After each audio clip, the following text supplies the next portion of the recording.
స్తోత్రం. హల్లెలూయా. దేవుని పరిశుద్ధ వాక్య భాగంలో నుండి అపోస్తులైనటువంటి పౌలు గారు ఫిలిప్పీలకు రాసినటువంటి పత్రిక 4వ అధ్యాయము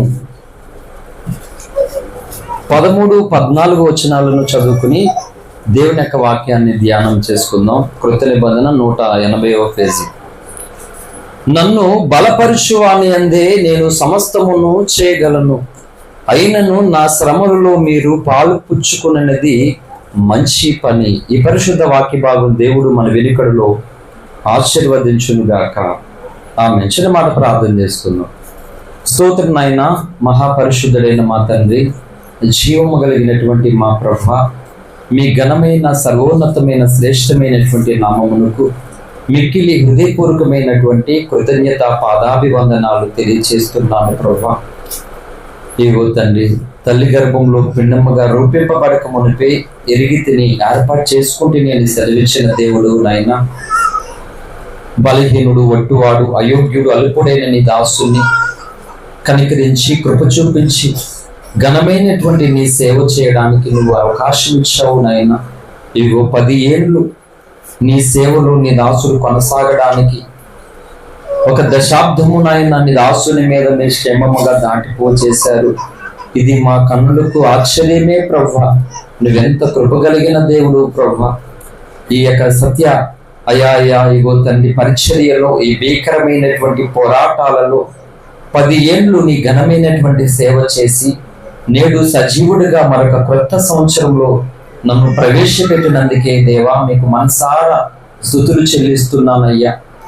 ఇంకను తండ్రి, ముందున్నటువంటి దినములన్నీ నీకు మహిమకరముగా నీ దాసుడు ఏ స్థలములో ఉంటే ఆ స్థలములో తండ్రి నైనా నీకు మహిమ కలిగే విధముగా ఇక బలపరిచి అభిషేకించి వాడుకోమని ప్రార్థిస్తున్నాను. మెట్టుకు ఈ 10th ఆర్డినెన్స్ డే సెలబ్రేషన్ సంఘముగా మేము చేసుకుంటుండగా చదవబడిన వాక్యము ద్వారా పరిశుద్ధాత్మదేవ అయ్యా నాయన నాతో మాతో మాట్లాడి వాక్యము చేత మమ్మల్ని ఆదరించి బలపరిచి అభిషేకించి ఇంకనూ నీ పనికి ఆయత్తపరిచి అయ్యా అపవాది శక్తులను కుక్కటి వేళ్లతో పెకిలించడానికి నూతన బలమును అభిషేకమును నాకు అప్పగించిన మీ బిడ్డలకును దేవా మీరే దయచేసి పంచున్న అపవాది శక్తులని లయపరిచి మీ నామమునికే మహిమ తెచ్చుకోమని యేసయ్య ఘనమైనటువంటి నామమున స్తుతించి ప్రార్థించి వేడుకొంచు ఉన్నాము తండ్రి.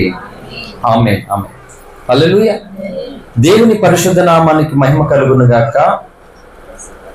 ఈ 10th ఆర్డినెన్స్ డే యానివర్సరీకి ఇచ్చేసినటువంటి మీ అందరికీ, అలాగే లైవ్ ద్వారా ఈ దినం యొక్క మరి సందేశాన్ని, పరిచర్య వాక్యాన్ని వినాలని చాలా ఆసక్తితో ఉన్నటువంటి నా ఆత్మీయులందరికీ కూడా లైవ్లో యూట్యూబ్ ఫేస్బుక్లో ఉన్నటువంటి కూడా ప్రభువైనటువంటి యేసుక్రీస్తు యొక్క నామములో శుభవందనాలు తెలియజేస్తున్నాను. అందరికీ వందనాలు. మంచిది. హల్లెలూయా. సో మొట్టమొదటిగా మరి 10 ఏండ్ల ఈ సేవా పరిచర్య సాక్ష్యము ప్లస్ వాక్యముతో కొద్ది నిమిషాలు మనం ధ్యానం చేసుకుని త్వరగానే ముగించుకుందాం. హల్లెలూయా. నిజానికి నా మట్టుకైతే 10 సంవత్సరాలు దేవుని సేవలో నేను ఎలా వచ్చానో ఇక్కడ వరకు నాకు చాలా ఆశ్చర్యంగా ఉన్నది. ఎందుకంటే ఈ సకల బ్రహ్మాండమును కలగజేసినటువంటి దేవుని పని ఇది. ఇది మనుషులు ఎవరు నా పని చేస్తావా, నీకు ఇంత జీతం ఇస్తాను, నాతో వస్తావా, నీకు సమయానికి అంత ఫుడ్ పెడతాను, నీ ఖర్చులకి కొంత ఛార్జెస్ ఇస్తాను అని అప్పగించినటువంటి పని కాదు ఇది. పేరు పెట్టి ఒక అనామకుడిగా మీకులాగే కూర్చొని ఏదో నాకున్న బలహీన దేహముతోనే ప్రభుని నేను ఆరాధిస్తుంటుండగా ప్రభువు నాతో మాట్లాడాడు. ఒక సేవకుడిలాగా అందరి ముందు నిలబడి, జోసెఫ్ నా కుమారుడా, నేను నిన్ను ఏర్పాటు చేసుకున్నానని ప్రభు నాతో మాట్లాడాడు. తాళ్ళరేవులోను, కాకినాడలోను, హైదరాబాదులోను. నేను ఒక్కడనే లేను. దేవుని వాక్యం చెప్తున్నటువంటి సేవకులు నన్ను పేరు పెట్టి పిలిచినప్పుడు నేను ఒక్కడనే లేను. అక్కడ నాతో పాటు చాలా మంది ఉన్నారు. అంటే నా జీవితాలలో ప్రభు చేసినటువంటి కార్యాలు, ఆయన నన్ను పిలిచినటువంటి ప్రతిదీ కూడా నేను ఒక్కడినే చెప్పడం లేదు. నాతో పాటు చాలా మంది ఉన్నారు. దేవుడు నన్ను పిలిచినప్పుడు, నాతో మాట్లాడుతూ ఉన్నప్పుడు, నా పేరు పెట్టినప్పుడు ఉన్నారు. హల్లెలూయా. అలాగ దేవుడు నన్ను ఆయన సేవకు పిలిచాడు. 6 ఏండ్లు నీ సేవ నేను చేయను, కరపత్రికలు తీసుకుని నీ ఉన్నావు, రక్షణ పొందండి, నరకం తప్పించుకోనని నాకు తెలిసినంత వరకు, నేను వెళ్ళగలిగినంత వరకు నీ కొరకు అయితే నేను చెప్తాను యేసయ్యా. అంతేగాని నేను ఒక సంఘానికి సేవకుడయ్యండి వాక్యాలు వాళ్ళకి చెప్పడం, అమ్మో నా వల్ల కాదు, అది నేను చేయను, నన్ను వదిలేసే అని ప్రభువుకి చెప్పి పారిపోతున్నాను. నేను చిన్నవలసల, తాళ్ళరేవు, కాకినాడ, చివరికి హైదరాబాద్ వరకు దేవుడు నన్ను వెంటాడుతూ వచ్చాడు. 6 ఏండ్లు పట్టింది దేవుడు ఈ సేవకు నన్ను పిలుస్తూ ఉంటే. సేవ నేను చేసే పని కాదు. ఎందుకు? నా లాజిక్ ఏంటంటే, సేవ చేయాలి అంటే నా పరిధిలో ఈ సేవ చేసేటువంటి వ్యక్తి ఆల్రెడీ ఒక సేవకుడికి మనవడయ్యన్నా ఉండాలి, ఒక సేవకుడికి కొడుకయ్యన్నా ఉండాలి. ఈ సేవ చేయాలనుకున్న వ్యక్తి ఇది వరకు బైబిల్ కాలేజీకి వెళ్ళి ట్రైనింగ్ అయ్యన్నా ఉండాలి. ఒక అనామకుని, ఒక పల్లెటూరులో, ఒక సాధారణమైన కుటుంబంలో పుట్టినటువంటి నేను, ఊహ తెలిసిన ప్రాయం నుండి భయంకరమైన అనారోగ్యంతో ఉన్నటువంటి నేను సేవ ఎలా చేస్తాను? అంటే మనుషులు చేయమన్నటువంటి పని నాకు వచ్చినంత, నాకు తెలిసినంతగా, నచ్చినంతగా ఏదోలాగా చేసేసి మొక్కలు చేసేసుకోవచ్చు. కానీ భగవంతుడు, దేవుడు తన ఘనమైనటువంటి సేవ ఒక పని చేయమంటున్నాడంటే, అమ్మో అది ఎలా పడతాడు చేసేటువంటిది కాదు. అది నా సొంత జ్ఞానముతో, ఈ బలముతో, ఈ ధనముతో చేసేది కాదు కనుక ప్రభువా, ఏ రకంగానూ నేను తగను ప్రభువా, నేను బలహీనుడిని, నేను వద్దు తండ్రి, నీ పత్రిక ఇమ్మంటావా, ఇస్తాను అని 6 ఏండ్లు చేయనంటే ప్రభు నన్ను దర్శిస్తూ మాట్లాడుతూ దర్శనాలు, ప్రవచనాలు ఈ ఊర్లోనూ కూడా, చిన్న మనసుల్లో కూడా. పొద్దుగాలే నా దగ్గరికి ఒక సోదరు వచ్చి, తమ్ముడు రాత్రి ప్రభు నిన్ను నాకు చూపించాడు, నువ్వు తెల్ల అంగితో ఉంటుండగా నువ్వు నడుస్తూ ఉన్నప్పుడు నీ చుట్టూ ఒక అగ్ని నడుస్తూ ఉంది, అటువైపు ఇటువైపు జనులు రొమ్ములు బాదుకుని కన్నీళ్లు కాచి గోల పడుతూ ఉన్నారు. దేవుడు నిన్ను సేవకు పిలుస్తున్నాడు అనిపిస్తుంది నాకు.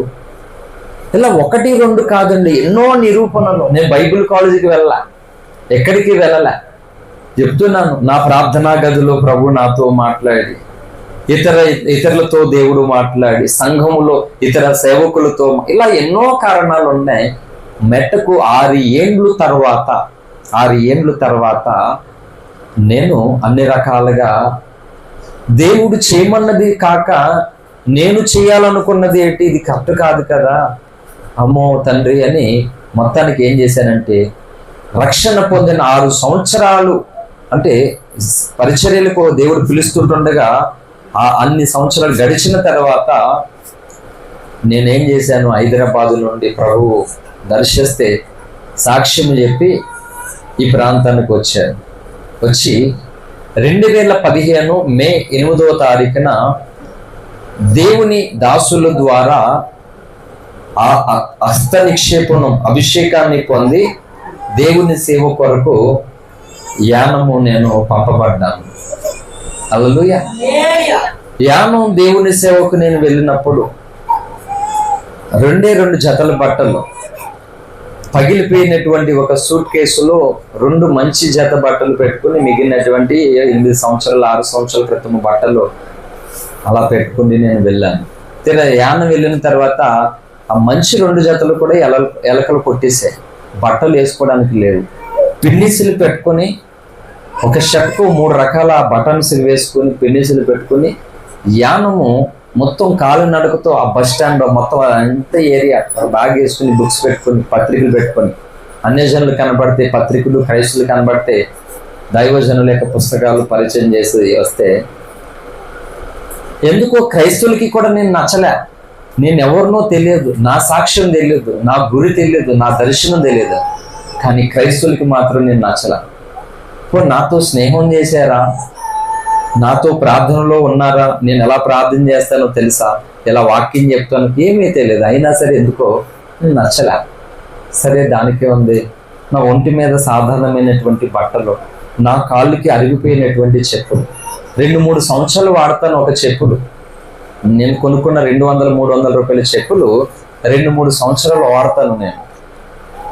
నా ప్రతిదీ కూడా సంవత్సరాల తరబడి ఉంటుంది. హల్లెలూయా. సో అలాగా నా సేవ ఆరంభమయ్యింది.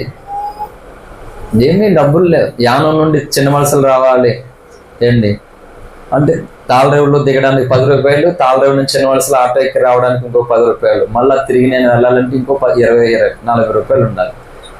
ఆ 40 రూపాయలు ఉండేవి కాదు. అందువల్ల ఇక్కడికి రావడానికి కూడా ఇష్టపడేవాడిని కదా. 6 నెలలు ఫ్యాన్ లేదు యానంలో. నాకు అప్పుడు ఎవరూ లేరు, ఫ్యాన్ లేదు. అంటే చిన్నప్పటి నుండి విపరీతమైనటువంటి మెడిసిన్స్ నా బాడీలో ఉన్నాయి. సూదులు, మెడిసిన్స్ వాడినటువంటి దేహం కాబట్టి నాకు గాలి చాలా ఇంపార్టెంట్, అవసరము. ఈ గాలులు కానీ నా రూమ్లో ఉన్న గాలి కానీ ఏమాత్రం సరిపోవట్లేదు. నాకు చాలా ఉక్కిరి బిక్కిరి ఊపిరి సలుపునటువంటి పరిస్థితి. చెప్తున్నాను, వర్షాకాలమైన గాఢమైన దట్టమైన వలస వచ్చినా ఫ్యాన్ స్పీడ్లు గిర్రమని తిరగాలి. అటువంటిది 6 నెలలు ఫ్యాన్ లేకుండా నేను యానంలో దోమలలో భయంకరమైన పరిస్థితుల్లో గడిపాను. ఎందుకు అంటే నన్ను పిలిచినటువంటి దేవుడు ఒక శ్రేష్టమైన పని అప్పగించాడు ఆయన నాకు. ఆయన పనిని ఇలా ఉంటేనే చేస్తాను, కడుపు నిండితేనే చేస్తాను, సుఖంగా ఉంటే చేస్తాను, అందరూ నాకు లోబడితే చేస్తాను అని అనుకోలే. సమర్పించేసుకున్నాను నా జీవితాన్ని ఆయనకి, ప్రతిష్ఠించేసుకున్నాను. ఒక ఆశయంతో వెళ్ళాను సేవకి. ఉద్యోగం చేసి సేవ చేయాలనుకున్నా. ఉద్యోగం చేసి సేవ చేస్తే నేను ఇతరుల మీద ఆధారపడనక్కర్లేదు, ఎవరికి భారంగా ఉండను, నా దగ్గర కొన్ని డబ్బులు ఉంటాయి. సో నేనే ఇతరులకి కొంచెం కుటుంబానికి కానీ సేవకులు కానీ స్వార్థ కానీ నేనే సహకరించిన వాడిని అవుతాను కనుక అలా సేవ చేద్దామని ప్రభువుని అడిగాను. ఆయన ఒప్పుకోలేదు. నా జీవితంలో ప్రభు ఆలోచన ప్రకారంగా నేను అడుగులు వేశాను. హల్లెలూయా. కనుక అలా సేవ ఆరంభమైంది నా జీవితంలో. వాక్యంలో అడుగు పెడుతున్న శ్రద్ధగా ఉంది. వాక్యము సాక్ష్యము చాలా ఇంపార్టెంట్. నీ అవసరాన్ని బట్టి మాట చెప్తాను. సేవకుడిగా 10 సంవత్సరాల సెలబ్రేషన్ నేను చేసుకోవడం కాదు, దేవుని దర్శనం పట్ల ఒక స్పష్టత, ఒక నిదర్శన, ఒక నిబద్ధత, ఒక యథార్థత, ఒక నీతి, నిజాయితీ, రోషము కలిగినటువంటి దైవజనుడు మాకు దొరికాడని మీరు చేసుకోని సెలబ్రేషన్. మరి ఎందుకు ఆనందం లేదో జనాలకి? ఎందుకు ఈ రోజైనా దైవజనుడు సమక్షంలో మనం కూర్చోవాలి, ఉండాలని ఎందుకు అనిపించలేదు? Very shock. అందుకే అర్థం కావడం లేదు క్రైస్తవానికి రోజు. హల్లెలూయా. ఒక నాయకుడు పుట్టినరోజు లేకపోతే ఒక నాయకుడు చనిపోయిన రోజు అంటే జనాలు ఎలా ఉంటారో ఆలోచించండి. 10 ఏళ్ళు ఈ సేవలో నేను అంత ఆశ్చర్యపోతున్నాను అంటే చెప్తున్నాను. నా కడుపుకు తెలుసు ఆకలి బాధతో ఈ 5 ఏళ్ళు నా కడుపులోకి నా చేతులు ఎలా వెళ్ళిపోయావో నా కడుపుకు తెలుసు. ఎన్నోసార్లు ఇగో ఈ నీళ్ళే నా కన్నీళ్లు రావడానికి, నాలుక దప్పిపోయినటువంటి నాలుక తడి ఆరుకోవడానికి ఈ నీళ్ళు తాగే బ్రతికేశాను నా జీవితంలో. అమ్మయ్య కడుపు నిండిపోయింది కంప్లీట్గా అన్నటువంటి దినాల్లో చాలా అరుదు నా జీవితంలో. అది కూడా నేను మీతో ఉన్నప్పుడే ఈ కడుపు కొంచెము సమృద్ధిగా తిన్నది. మీతో అలా ఉన్నప్పుడు చెప్తున్నాను. అవసరాన్ని బట్టి వాక్యం ఏం చెప్తుందంటే, నన్ను బలపరచువాని అందే నేను సమస్తము చేయగలను అన్నాడు భక్తుడు. హల్లెలూయా. అంటే ఒక మనుషుణ్ణి దేవుడు ఎందుకు బలపరచాలి? జాగ్రత్తగా వినాలి. నేను చెప్తున్నాను. కొన్ని లక్షల ప్రసంగాలు వింటే వచ్చే జ్ఞానము, భక్తి, పౌరుషము, రోషము నేను చేస్తున్నటువంటి ప్రసంగం ఒక దాంట్లో వస్తుంది మాట. ఇది గర్వముతో అహంతో కూడినటువంటిది కాదు. ఎందుకంటే ఆ మహోన్నతుడైనటువంటి గొప్ప దేవుడు నాలాంటి ఒక బలహీనమైనటువంటి శరీర దుర్భర స్థితిలో ఉన్న నన్ను ఎందుకు ఎన్నుకున్నాడు? ఆయన ఎందుకు ఏర్పాటు చేసుకున్నాడు? అది ఎరిగినటువంటి నేను ఆయనను గురించి ప్రకటిస్తున్నప్పుడు సమాజానికి, సంఘానికి ఉపయోగకరమైనవి, విలువైనవి ప్రకటిస్తానా, లేకపోతే ఎవరికి ఉపయోగం లేని ప్రకటిస్తానా? చెప్పండి. అదే చెప్తున్నాను. 34వ కీర్తన 8వ వచనంలో ఒక మాట వ్రాయబడింది. చదవండి త్వరగా, మీరు త్వరగా చదవాలి.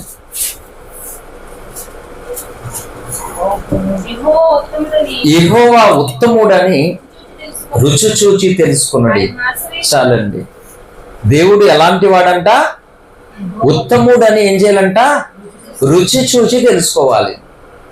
ఏంటి ఎలా చూస్తాం రుచి?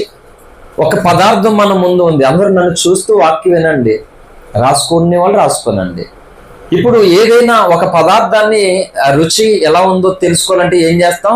కంట్లు వేసుకుంటామా? పులుసు తీసుకొని పోనీ ముక్కులో, పోనీ చెవిలో. ఎలా తెలుస్తుంది మనకి టేస్ట్? ఎక్కడ చెప్పాలి పిల్లలు? నాలుగుతో టేస్ట్ చేస్తాం, అది ఎలా ఉందో తెలుస్తుంది. మరి దేవుడు ఉత్తముడు అని అంటే వాక్యాలు చెప్పుకుంటూ వెళ్ళిపోవడం కాదు, జీవితంలో అనుభవించాలి. ఆయనను కనుగొనాలి. నేను ఆయనను చూశాను, ఆయన నాతో మాట్లాడాడు, ఆయన పాదాలు అనే సాక్ష్యం ఉండాలి. చెప్పండి. ఇప్పుడు దేవుడు ఉత్తముడని రుచి చూచి తెలుసుకోవాలని అక్కడ బాగానే రాసేసాడు దావీదు భక్తుడు. అది పరిశుద్ధాత్మ ప్రేమతో రాసేసాడు. పాస్టర్లైన బోధకులు మేము చెప్పేస్తాం, గొర్రెలాగా మీరు వినేస్తారు. ఇప్పుడు దేవుడు ఏమన్నా గులాబ్ జామా, లేకపోతే కారం ముద్ద, లేకపోతే ఏంటి ఆముదమా, వగర, చేద, మరి ఎలా రుచి చూస్తాం? చెప్పి దేంతో చూస్తాం? చెప్పండి. పదార్థాలు ముక్కు వద్దు అన్నారు మీరు, చెవులు వద్దన్నారు, కళ్ళు వద్దన్నారు, ఏంటి నోరే నాలుకే అన్నారు. Okay, right. మరి ఇప్పుడు ఈ దేవుడు రుచి ఎలా తెలుస్తుంది మనకి? దేంతో చూడాలి? పిల్లలు అందరూ చూడాలి. దేంతో చూడాలి రుచిని? చెప్పండి. లైవ్లో ఉన్నవారు కూడా చెప్పండి, మీకు కూడా అడుగుతున్నా. కామెంట్ ఇక్కడ కూడా ఫోన్ ఉంది కాబట్టి నా కామెంట్లు చదువుకుంటాను ఫేస్బుక్, యూట్యూబ్లో. హల్లెలూయా. చెప్పండి, దేవుణ్ణి ఎలా రుచి చూడాలి? మనం దేంతో చూడాలి? ఎప్పుడైనా విన్నారా? పోనీ నేను చెప్తున్నాను. దేవుడు మనల్ని ఎలా ప్రేమిస్తున్నాడో, దేవుడు మనల్ని ఎలా క్షమిస్తున్నాడో, తప్పులు చేసినా కానీ దేవుడు మళ్ళా మన అవకాశాలు ఎలాగిస్తున్నాడో, ఇవన్నీ కూడా మన బ్రతుకులో అనుభవించి టేస్ట్ చేయాలి ఆయన్ని. హల్లెలూయా. మరి ఎలా చేస్తావు ఆయన్ని? ఇలాగే చేయాలి. అవునా కదా? కాదని అంటారు ఎవరైనా. పోనీ అనడానికి అవకాశం లేదు. నా మీద బురద జల్లడానికి మేము మూర్ఖులం, బురద జల్లేస్తాం అనుకుంటే ఓకే. తప్ప నా ప్రసంగాల మీద నా మీద తప్పులు మోపడానికి 100% రైట్ లేవు, ఉండవు. ఇంకా మేము మూర్ఖులు మేము అన్నవాళ్ళు బురద జల్లుకోవడానికి అవకాశం ఉంటుంది. హల్లెలూయా. కనుక చెప్పండి, దేవుని రుచి ఎలా చూస్తాం? మన బ్రతుకు ద్వారా చూస్తాం. అలా చూశాను, ఆయన ఎంత ఉత్తముడో ఆయన రుచి చూశాను అంట. హల్లెలూయా. కనుక దేవుడు ఒక వ్యక్తిని ఎందుకు బలపరుస్తాడు? మూలవాక్య ప్రకారంగా ఎలా బలపరుస్తాడు ఆలోచన చేయండి. ఏంటి ఇప్పుడు క్రైస్తవ సమాజాన్ని అంతటి చూసుకుంటే, క్రైస్తవ సమాజాన్ని అంతటినీ కూడా దేవుడు బలపరుస్తున్నాడా? వినాలి చూడాలి అందరూ కూడా శ్రద్ధగా. విలువైన సమయాన్ని దుర్వినియోగం చేసుకోవద్దు. క్రైస్తవ సమాజం అందరి బోధకుల్ని కూడా దేవుడు బలపరుస్తున్నాడా? చెప్పాలి. బలపరుస్తుందా లేదా? మీరు ఏది మాట్లాడట్లేదు అసలు. ఏంటి రోజు చాలా సంతోషమైన శుభదినమే అండి. మీరు చెప్తున్నాను, గుర్తుపెట్టుకోండి. నా పుట్టినరోజు, పెళ్లి రోజు, ఇంకో రోజు కంటే ఇది చాలా చాలా ఇంపార్టెంట్. హల్లెలూయా. మరి నేను ఏమన్నా ఉద్యోగంతో ఒక రోజు ఏమన్నా పదవి ఉంటే అప్పుడు సంతోషపడతారేమో మరి మీరు, నాకు అర్థం కావట్లే. హల్లెలూయా. చెప్పండి, దేవుడు అందరినీ ఎందుకు బలపరచట్లేదు అంటే? ఎందుకు అందరినీ బలపరచడు అంటే, బలపరచాలనుకున్నప్పుడు దేవుడు అందరినీ బలపరచాలనుకుంటాడు. కానీ బలపరచడానికి దేవుడు పూనుకున్నప్పుడు ఏం చేయాలి? ఇప్పుడు పిల్లల్ని కావాలని ఎవడు పెళ్లి చేస్తాడండి? అందరినీ పాస్ చేయాలనుకుంటాడు. కనీసం దుద్దుతున్నప్పుడు పెన్ తీసుకొని సరే కోడి కలిగినట్టు మొత్తం కలిగేసారు శుభ్రంగా అని. ఇంటికాడ కొంతమంది కొమ్మ పెట్టుకుంటారు తినడానికి, తినేది తక్కువ కలిపేది ఎక్కువ అని. వాళ్ళు తిన్నెవరు, ఇంకొకరు తిన్నెవరు పెంట మీద పాడేస్తారు. అలాగే కోడి కలిగినట్టు శుభ్రంగా కలిగేసారు శుభ్రంగా పేపర్ మీద. చదవడానికి కూడా అవకాశం లేదు. అయినా సరే దిద్దే మాస్టర్ గారు ఫోన్లో ఈ కలగడానికి కూడా బోల్ సమయాన్ని ఇచ్చించారు. వాళ్ళు ఏదోలా పాస్ చేద్దామని 4 మార్కులు ఉన్నదానికి ఒక 1 మార్కు వేసి ఏదోలా 35 మార్కులు లాగేద్దామని ట్రై చేశాడు ఆయన. ఆ చివరి నుంచి చివరి వరకు ఎంత ట్రై చేసినా రావట్లే, 30 అవతలకి వెళ్ళట్లే. ఆయన ఏం చేస్తాడు చెప్పండి? అక్కడికి ట్రై చేసాడు మొత్తానికి ఏదోలా పాస్ చేద్దామని. దేవుడు కూడా అంతే. హల్లెలూయా. నేనేదో ఉత్తముడినని, గొప్పవాడినని, మంచివాడిని, నీతిమంతుడిని, నాకంటే సర్వ పండితుడు ఇంకెవడో లేడని కాదు. ఆయన దయ లాంటిదంటే అమ్మ కంటే నాన్న కంటే ఉన్నతమైనది. ఏదోలాగా నిన్ను ఆ బార్డర్లో, ఆ గ్రేస్ మార్కుల్లోనికి వచ్చేలాగా ఏదోలాగా దేవుడు చేస్తే మనం లోబడట్లా. లోబడలేనప్పుడు దేవుడు ఎలా చేస్తాడండి చెప్పండి? వైట్ పేపర్లు ఉన్నా సరే అక్కడ మార్కులు వేసుకుంటూ వెళ్ళిపోతారా? నీతి ఒప్పుకోదు, వాళ్ళ హృదయం ఒప్పుకోదు, మనసాక్షి ఒప్పుకోదు. కనీసం తప్పు ఒప్పు రాసిన కనీసం ఏదో ఒక అర మార్కు, ఒక మార్కు పెంచుకుంటే పాస్ అవ్వడానికి అవకాశం ఉంటుంది. బొత్తుగా దేవునికి నువ్వు లోబడలేనప్పుడు క్రైస్తవ జీవితం చెప్తున్నా, మరి ఎట్లా దేవుడు నిన్ను బలపరుస్తాడు? కనుక అపోస్తులైనటువంటి పౌలుని దేవుడు బలపరిచాడట. ఎలా బలపరిచాడంటే తన తరములో ఉన్నటువంటి అందరికంటే ఎక్కువగా బలపరిచాడు. హల్లెలూయా. ఎందుకు బలపరిచాడంటే అంతగా పౌలు తన జీవితాన్ని దేవునికి అప్పగించుకున్నాడు. అందుకే భక్తుడు అంటాడు హల్లెలూయా. అందుకే ఎలా బలపరిచాడంటే దేవుడు, చూడండి, చిన్న చరణం పాడుకుంటూ మనం ముందుకు వెళ్దాం. హల్లెలూయా. నీ సేవలోనే నా తుది శ్వాసను విడువాలని యేసయ్యా, నీకై బ్రతకాలని ఆశయ్యా.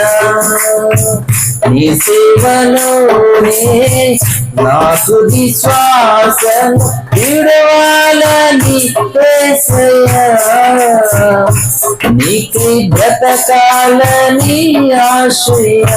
నీవే నా ఆశయ్యా, నీవే నా శ్వాసయ్యా, నీవే నా సర్వము యేసయ్యా, నీవే నా ప్రాణము యేసయ్యా, నీవే సర్వము యేసయ్యా, నీవే నా ప్రాణము యేసయ్యా.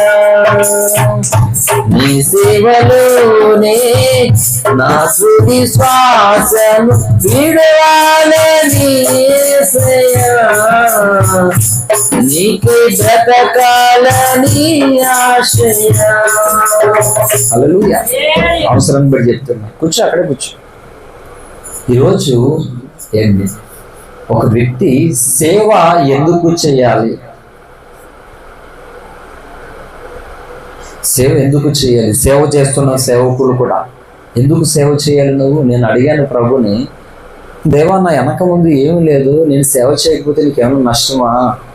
ఎందుకు తండ్రి అంటే, ఎలా పడుతుంది ఏదోలా చేసేసి నీ పనికి నష్టం కలిగించి అప్రతిష్ట పాలు చేయకూడదు ప్రభువా.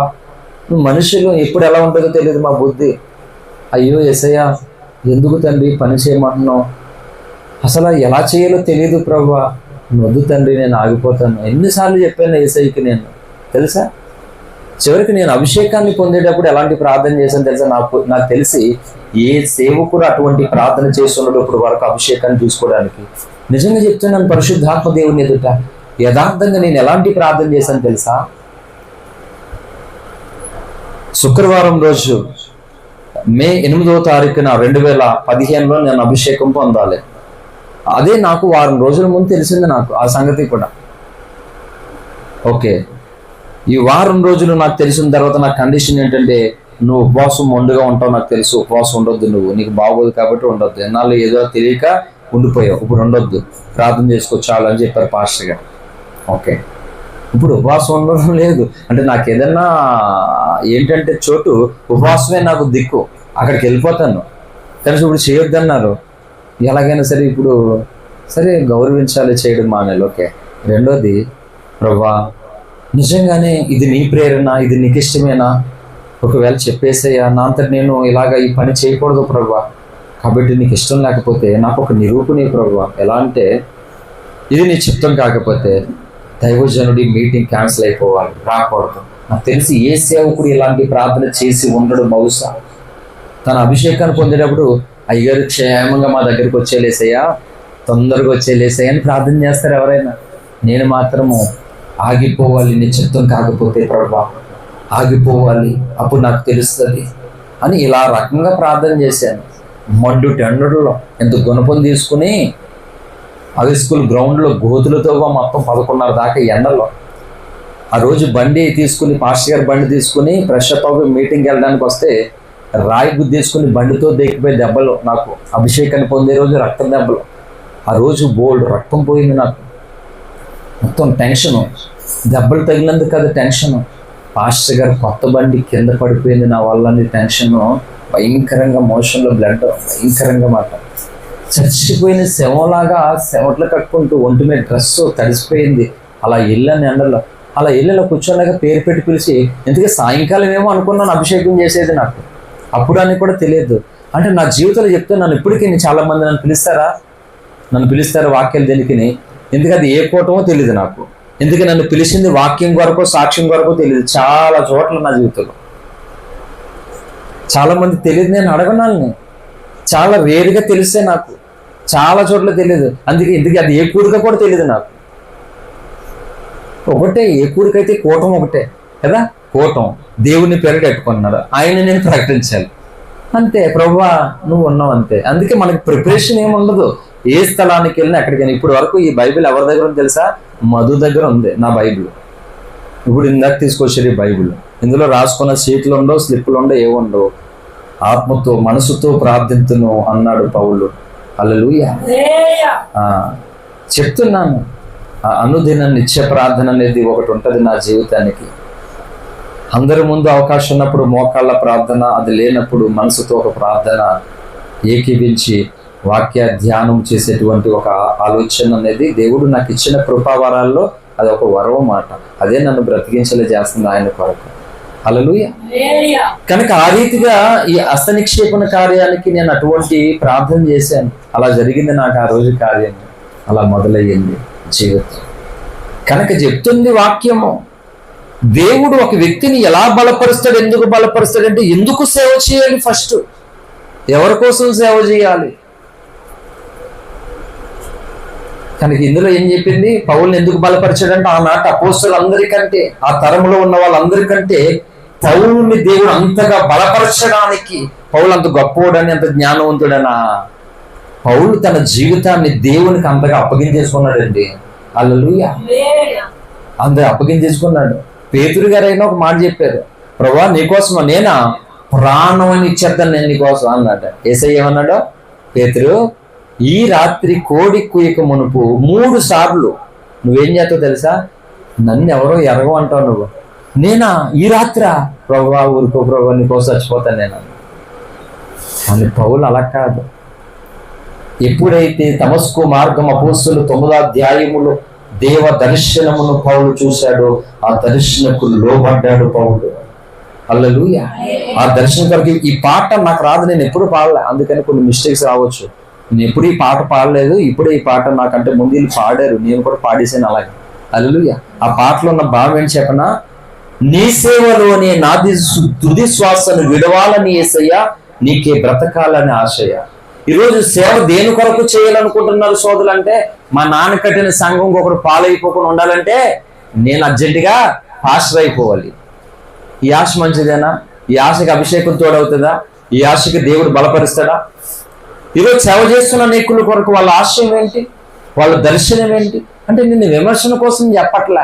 ఎందుకు చెప్తుందో తెలుసా, ప్రతి సంఘము కూడా వారి సంఘానికి ఉన్నటువంటి కాపరి విషయంలో లెక్క దేవునికి అప్పగిస్తారు. ప్రతి సంఘములో ఉన్నవారు కూడా అప్పగిస్తారు, అప్పగించాలి కూడా.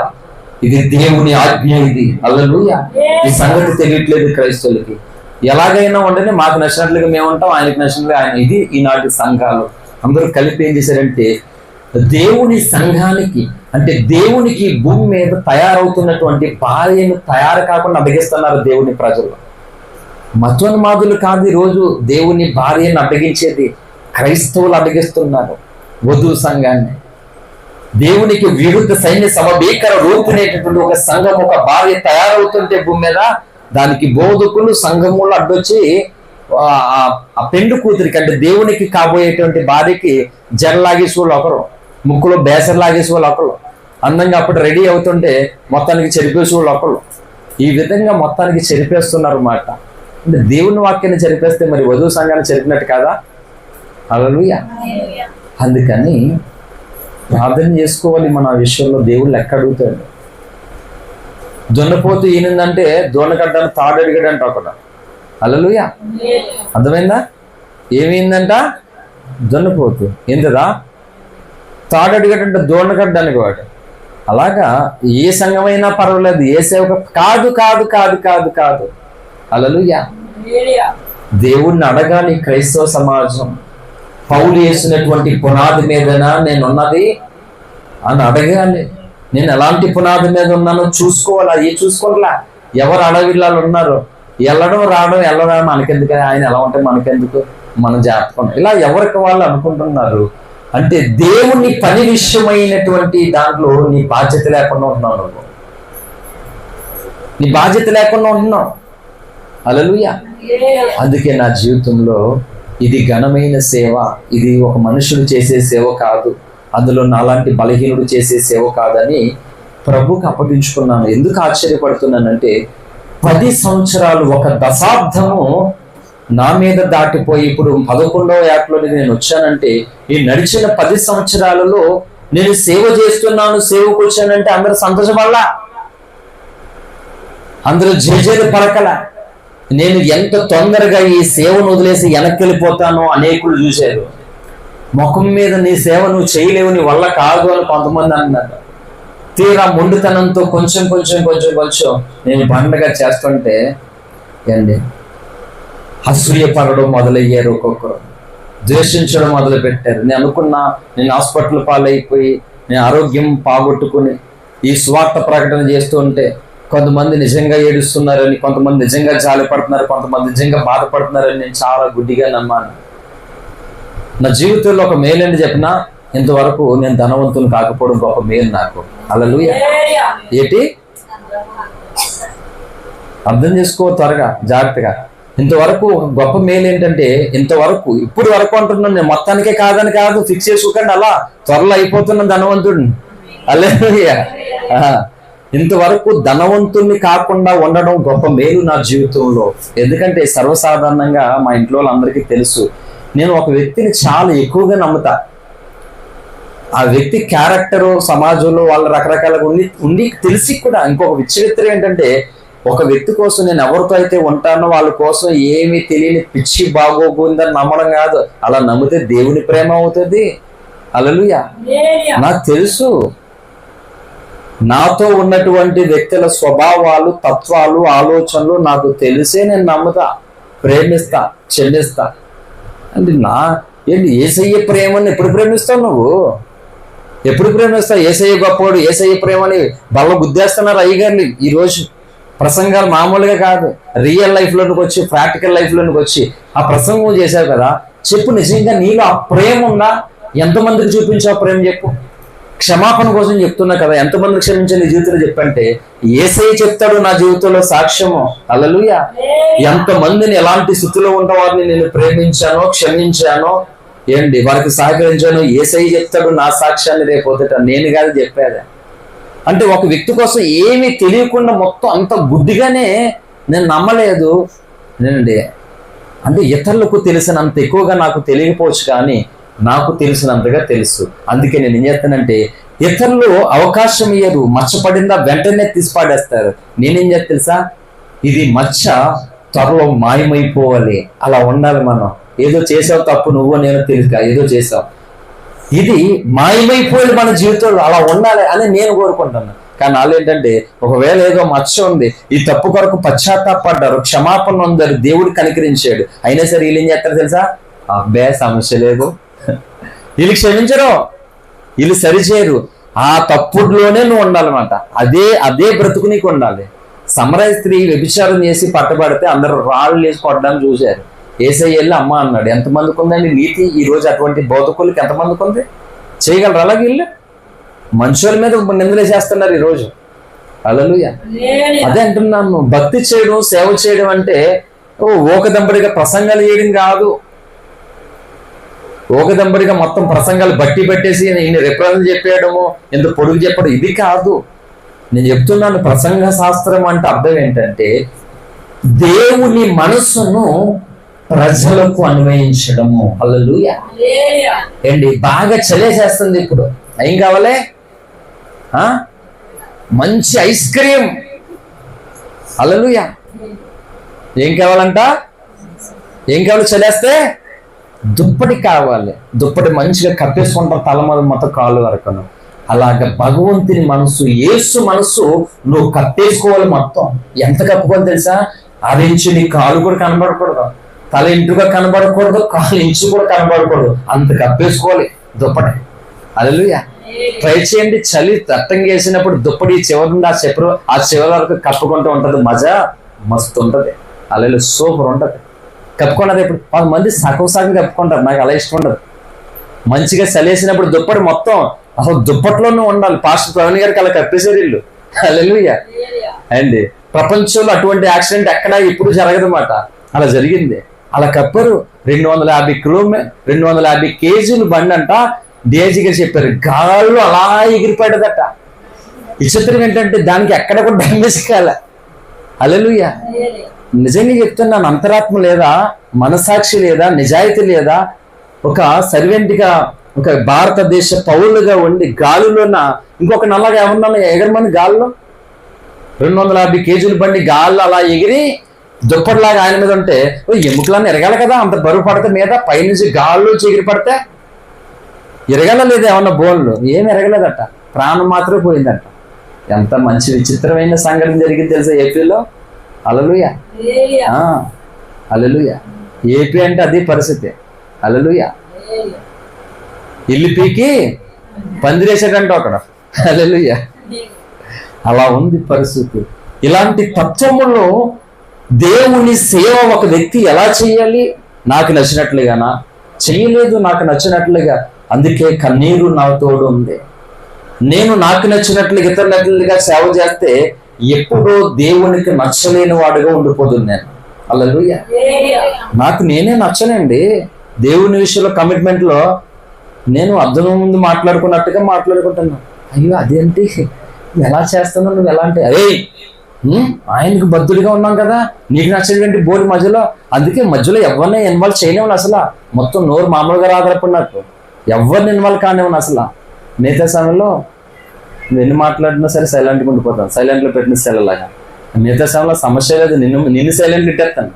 హల్లెలూయా. ఈరోజు అది మాట. ఎవరికి నచ్చినట్లుగా వాళ్ళు సేవ చేసేస్తున్నారు. ఎందుకు బలపరుస్తాడు దేవుడు? అంటే బలపరచడం అంటే బిల్డింగ్ మీద బిల్డింగ్, కార్ల మీద కార్లు, బజ్ చేసుకుని ఊరంతా తిరిగడం బలపరచడం అంటే. ఆడెవడు జంజి వేసుకుని తిరిగేస్తున్నాడు ఊరంతా, నాడు డిస్ట్రిక్ట్ బాబా భోశ్రీగడు అన్ని బలపరిచినట్టేనా? ఆడు మొత్తం ఒక చోట కాదు, మొత్తం ఏంటి అరగండుగాడు మొత్తం ఊరంతా తిరిగేస్తున్నాడు. ఆడు ఎవరు బలపరిచారండి? మతోన్మాదులు. ఒరే నువ్వు తిట్టరా బాగానే, ఎవడైనా వస్తే వాడు మీకు కేసులు పెడతాం, తిట్టు బాగానే అని బలపరిచినాడు. దేవుని బలపరిస్తే ఎలా ఉంటుంది? దేవుని మనస్సు నిన్ను కమ్ముకోవాలి మాట. హల్లెలూయా. మరియతో గబ్రియల్ దేవత ఏముంది? దేవుని మహిమ ఏం చేస్తుందంట? నిన్ను కమ్ముకుంటుందని చెప్పాడు గబ్రియలు దేవదూత. అలా క్రీస్తు తత్వము, క్రీస్తు మనస్సు నిన్ను కమ్ముకోవాలి ప్రసంగము ద్వారా. అప్పుడు ఆ మనస్సు, ఆ తత్వం, ఆ స్వభావం రావాలి. ఏమి రావు, నత్తిమే చేసి ఐగరు ఆ సౌండ్కి ఆట వచ్చేసి పోతావు. హల్లెలూయా. వైబ్రేషన్ వచ్చి మొత్తం బీబులు వచ్చేస్తాయి మాట. అది కాదు, ఆ తత్వము, ఆ మనస్సు రావాలి. రావడంలా రుచి చూడట్లేదు ఆయన్ని. ఎవరికి నచ్చినట్లు వాళ్ళు వెళ్ళిపోతున్నారు. నేను చెప్తున్నాను, ముగిస్తున్నాను అవసరాన్ని బట్టి. ఈ 10 సంవత్సరాలు దేవుని సేవను ఎలా తెలుసా? ఒక గాజు వస్తువు, ఇది జాగ్రత్తగా పట్టుకోకపోతే పగిలిపోతుంది. ఇది దేవుడు నాకు అప్పగించిన పని అంత విలువైనది, కానీ వదిలేస్తే. అందుకే దేవుడు అన్నాడు, నీకు కలిగిన దాన్ని గట్టిగా అన్నాడు, పట్టుకోమన్నాడు. ప్రకటన 2వ అధ్యాయంలో ఎంత గట్టిగా పట్టుకున్నాను తెలుసా? ఒరే నువ్వు అంత గట్టిగా పట్టుకున్నా వదులు, ఉడుం పట్టు అంటారు తెలుసా? ఉడుం పట్టు. అలా పట్టుకున్నాను నేను జీవితంలో. యాక్చువల్లీ నాకు ఓపిక ఉండదు, కానీ సేవను ఉడుం పట్టులో పట్టుకున్నాను. అందుకే హేమాహేములు, బలవంతులు, జ్ఞానవంతులు, వీడు పిల్లకగాడే కదా, రక్తమే ఉండదు వీడికి, దెబ్బతో లాగి పడద్దు అని చెప్పి అన్ని విధాలుగా ట్రై చేశారు. ఈ రోజుకి కూడా యథార్థంగా దేవుని సాక్షిగా చెప్తున్నాను, నేను ఎంతో వేదనతో. నేను ఇప్పటికీ సేవ చేయడం చాలా మందికి ఇష్టంలా. ఎందుకు ఇష్టం లేదు? నా సేవలో నీకు నష్టమా? 20 ఏండ్లు రోగిగా ఎన్నో ఆత్మలను స్వార్థ ద్వారా కని సంఘాలకు అప్పగించాను నేను ఎంతకాలం. హల్లెలూయా.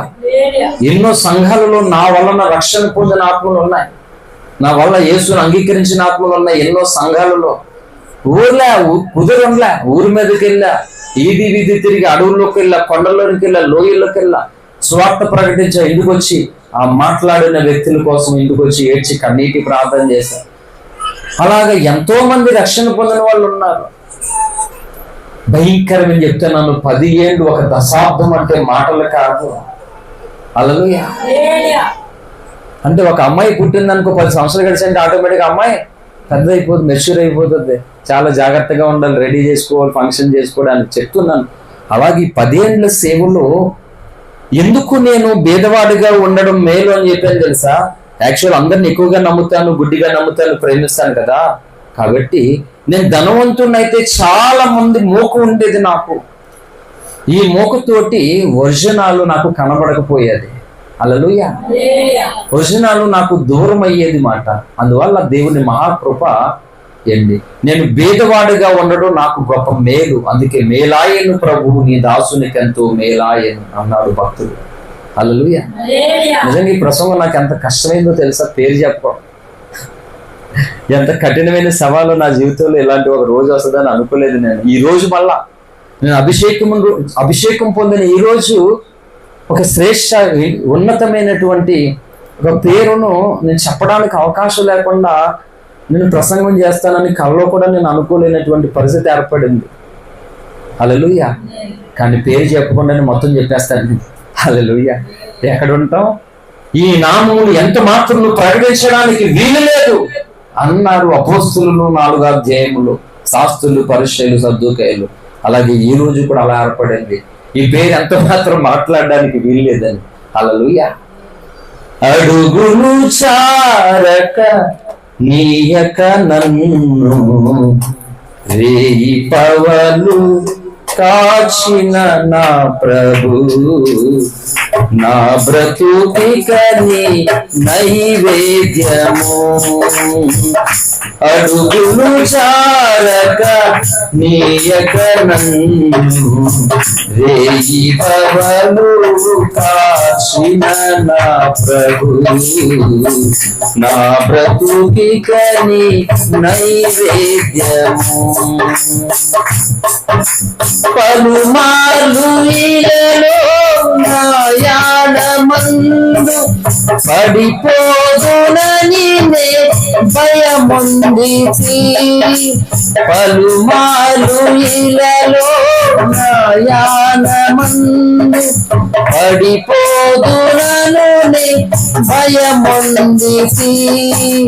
కడు చోద్యమాయే నా పదములింక, కడు చోద్యమాయే నా పదములింక, సడబడక సాగగ నీ త్రోవలో.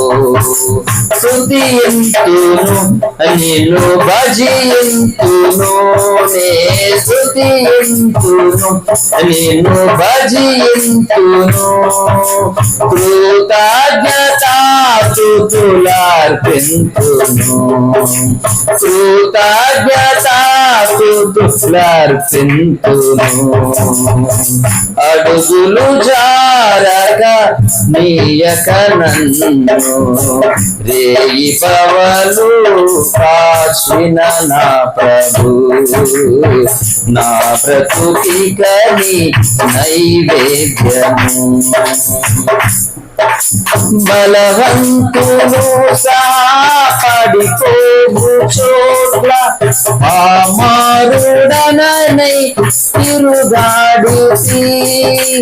బలవంతులు సాపడిపోగు చోట్ల పామారుడనై తిరుగాడితి బలమైన చేతితో విడిపించి నన్ను, బలమైన చేతితో విడిపించి నన్ను నిలబెట్టినావు నీ సేవలో, నిలబెట్టినావు నీ సేవలో.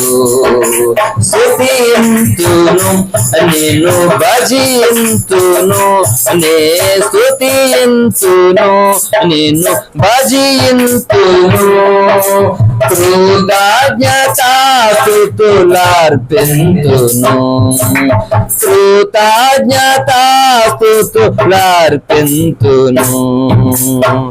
అడుగులు జారక నీయక నన్ను రేయిబవలు సాచిన నా ప్రభు, నా బ్రతుకికని నైవేద్యము. హల్లెలూయా. అంటే అడుగులు జారిపోవడానికి ఉన్న, ఎందుకంటే దేవుడు అప్పగించిన ఈ పని నుండి, దేవుడు నమ్ముకున్న ఆ నమ్మకత్వం నుండి జారిపోవడానికి ఎంతో తేడా లేదు, ఎంతో కాదంట. బలవంతులంట, బలవంతులు సహా పడిపోవు చోట్ల విజిలేని పామరుడైన నన్ను హల్లెలూయా కాపాడావు, నిలబెట్టావు నీ సేవలో అన్నాడు దైవజనుడు భక్తుడు. నేను చెప్తున్నాను, ఈ 10 ఏళ్ళు నా జీవితంలో నేను మనుషులకి నోటుతో, ఆ ఇంట్లో సంఘంలో బయట నోటుతో చెప్పింది నాకు తెలిసి 10%. 10%. ఫోన్లే దేవుడు చూసుకుంటాడులే అని వదిలేస్తా. ఎన్ని రకాలుగా తెలుసా, ఓ పక్క అంతు చిక్కినటువంటి అనారోగ్యంతో, రోగంతో మనిషి మీద భయంకరంగా రక్తం పోవడం, ఇలా హాస్పిటల్ ఎక్కించుకున్న రక్తం వెంటనే పోయేలాగా ఒకరి తర్వాత ఒకరిని చెప్తున్నాను. చాలా మంది నా జీవితంలో నేను నమ్మాను, ఎందుకో తెలుసా, నువ్వు రక్షణ పొంది సరైన పాత్రగా దేవుని చేత వాడబడాలని. నేను ఎందుకు నమ్మాను తెలుసా, నీ జీవితాన్ని ప్రభుకి అప్పగించుకుని ఆయన సేవలో నమ్మకమైన వ్యక్తిగా కొనసాగుతాను. ఎందుకు నమ్మానంటే నా కడుపు నిండుతుంది, నా భుజం నిండుతుంది, నాకు లాభం అవుతుంది కాదు. ఏవేవి నాకు లాభకరమై ఉన్నావో వాటిని క్రీస్తు నిమిత్తము, అపోస్తులైన పౌలు 3:7 చెప్పాడు, క్రీస్తు నిమిత్తము నష్టముగా ఎంచుకుంటేని. ఇది పౌలు సాక్ష్యము. హల్లెలూయా. ఇప్పుడు యథార్థముగా ఉన్నారా? అలాగా లాభకరమైన వాటిని నష్టంగా ఎంచుకుంటున్నారా అంటే ఏమీ లేదు. స్వలాభము కొరకు ఒక వ్యక్తి మీద బురద జల్లుతాం, సొంత ఘనత కొరకు ఒక వ్యక్తి జీవితాన్ని నాశనం చేస్తాం. మీకు ఇంకా చెప్తున్నాను, గుర్తుపెట్టుకోండి, అవకాశం ఉంటే క్రైస్తవులే ఈ పాటికి నన్ను చంపేద్దురు. దేవుని సాక్షిగా చెప్తున్నాను ఈ మాట. అవకాశం వాళ్ళకి ఉంటే ఈ పాటికి నన్ను చంపేసిన శవం కూడా కనబడకుండా చేసేద్దురు. ఎవరు అంటే మతోన్మాదులు కాదు, క్రైస్తవులు. వీళ్ళు క్రైస్తవులా ఏంటి? వీళ్ళు క్రైస్తవులా అంటే నాలాంటి ఒక రోగి, ఒక బలహీనుడు, ఒక బీదవాడు, ఏ బ్యాక్గ్రౌండ్ లేనివాడు క్రీస్తును ప్రకటించడం తప్ప, దేవుని సేవ చేస్తే తప్ప, సత్యాన్ని గురించి మాట్లాడితే చెప్ప నేను ఎందుకు నచ్చను తెలుసా? నా విమర్శకులకి వాళ్ళకి నీతి ఉండదు. ఫస్ట్ ఇది సంగతి గుర్తుపెట్టుకోండి. నీతి ఉండదు, యథార్థత ఉండదు, నిజాయితీ ఉండదు. ఈ 3 ఒక రోగిలో, ఒక బలహీనుడు ఉన్నందువలన నచ్చు, అంతే. హల్లెలూయా. అది ప్రాబ్లం. నా తప్పండి అది అండి. నేను మూర్ఖుడినే, నేను మంచివాడిని కాదు, నేను చెడ్డవాడినే. కానీ మంచి దేవుడు దొరికాడు నాకు. ఆయన దొరికినప్పుడు ఆయన ప్రేమ చూపిస్తున్నాడు. ఆయన ప్రేమను మోసం చేయనా? వీళ్ళు బ్రతికేస్తారేమో అలాగా. ఆయన మనుషుల్ని మోసం చేసినట్లుగా ఆయన్ని కూడా మోసం చేసి బ్రతికేస్తున్నారు. అలా బ్రతకలేను నేను. లాజర్ లాగా బ్రతకాలనుకున్నాను నేను. హల్లెలూయా.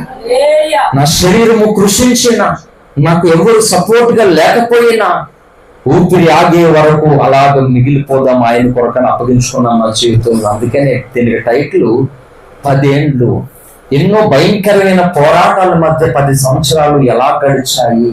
అందుకే ఈ సాక్ష్యము, ఈ వాక్యము నన్ను ప్రేమించే వాళ్ళకి అవసరము. హల్లెలూయా. ఊరికి అలా కళ్ళు మూసుకొని ఇలా అయిపోలే, ఊరికి నేను అలా చిలక పలుకులు పలకలే.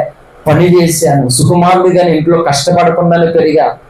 కానీ దేవుని స్వార్థ నిమిత్తము సిలువ వేయబడినటువంటి క్రీస్తును నా భుజాల మీద మోసా, ఆయన వాక్యాన్ని నా భుజాల మీద మోసాను. ఎందుకంటే మత్తయి 11:30 ప్రకారంగా ఏలైనగా నా కాడి సులువుగాను నా భారము తేలికగాను ఉన్నదన్నాడు. ఏంటి ప్రయాసపడి భారం మోసుకొని పోతున్న సంవత్సరాల నా దగ్గర రండి మీకు విశ్రాంతిని ఇస్తానన్నాడు యేసయ్య.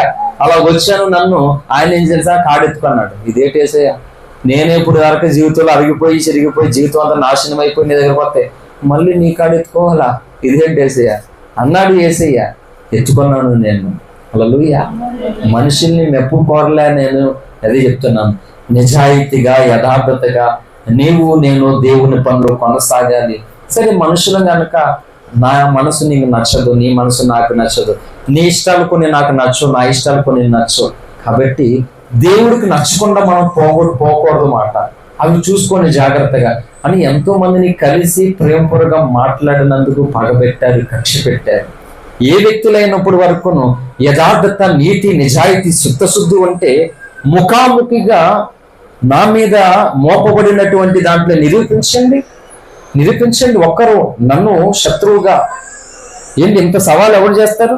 చేయమని నాతో పాటు నన్ను ద్వేషించు అదే సవాలు చేయమని యథార్థతతోటి నిరూపిస్తాను. బోల్డ్ ప్రూఫ్స్ నా దగ్గర ఉన్నాయి, బోల్డ్ ఉన్నాయి.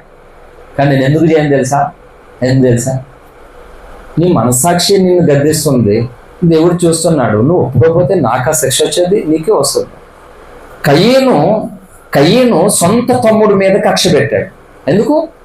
కయ్యను నష్టం చేశాడా? హేబేలు ఏమైనా మోసం చేశాడా? ఎత్తుకెళ్ళిపోయాడా? దేవుడు ప్రేమించాడు, దేవుడు కరుణించాడు హేబేల్ని, వీడికి నష్టలే. ఎందుకో రోజునే నన్ను ఆయన ప్రేమించాడయ్యా, ఆయన కరుణించాడయ్యా, ఆయన పనొచ్చేపు చేస్తాడు, వీళ్ళకెందుకు నొప్పి? అది బాగా. అందుకని నిష్కారణంగా, అందుకే బైబిల్ చెప్పింది మనము కయ్యను వంటి వారు ఉండరాదని చెప్పిన బోధకులే కయ్యను తత్వాన్ని కలిగి ఉంటారు. ఏంటి చిత్రం? హల్లెలూయా. అంటే ఇదే నా ఎదుటి వాళ్ళకి బోధించడం కానీ మార్చుకోవా? నాలో లోపం లేదు, అంత పక్క నేను అంత నిక్కర్సి యథార్థతని చెప్పాను నా ప్రసంగం లేవన్నా. కానీ నా మీద రూపింపబడుతున్నటువంటి తప్పుదాలు, నీతి, నిజాయితీ, యథార్థత, చిత్తశుద్ధి ఉంటే, నిజంగా క్రీస్తు ఎదుట మనస్సాక్షి ధైర్యం ఉంటే నిరూపించడం ఛాలెంజ్ చేస్తాను ఎవరికైనా సరే. ఎందుకంటే ఏం చేయలేను. హల్లెలూయా. నేను ఎందుకంటే వదిలేస్తా, దేవుడికి అప్పగించుకుంటాను. నా లెక్క నేను అప్పచెప్తాను ఆయనకి. కనుక కన్నీరు కార్చాను. కాబట్టి రక్తం లేనటువంటి ఒక రోగి, చావుకు లేనటువంటి ఒక బలహీనుడు ఎంతో ఒక వ్యక్తిని సంరక్షించాలి, సరైన వ్యక్తిగా నిలబెట్టడం కొరకు నమ్మి మోసగించి చాలా కన్నీరు కార్చాను నా జీవితంలోనండి. చాలా కన్నీరు కార్చాను. కానీ నా విలువైనటువంటి కన్నీళ్లు మురుక్కాలలో డ్రైనేజీలు కొట్టుకొని పోయేలా చేశారు. హల్లెలూయా. కొట్టుకొని పోయేలా చేశారు. బైబిల్ ఏం చెప్పిందో తెలుసా? హెబ్రీ పత్రికలోనికి రండి, 12వ అధ్యాయము, అందరికీ పరిచయం, బాగా సుపరిచితమైనటువంటి వాక్య సందేశమే. హెబ్రీ పత్రిక 13వ అధ్యాయము, చివరి అధ్యాయము, 7వ వచనం చదవండి.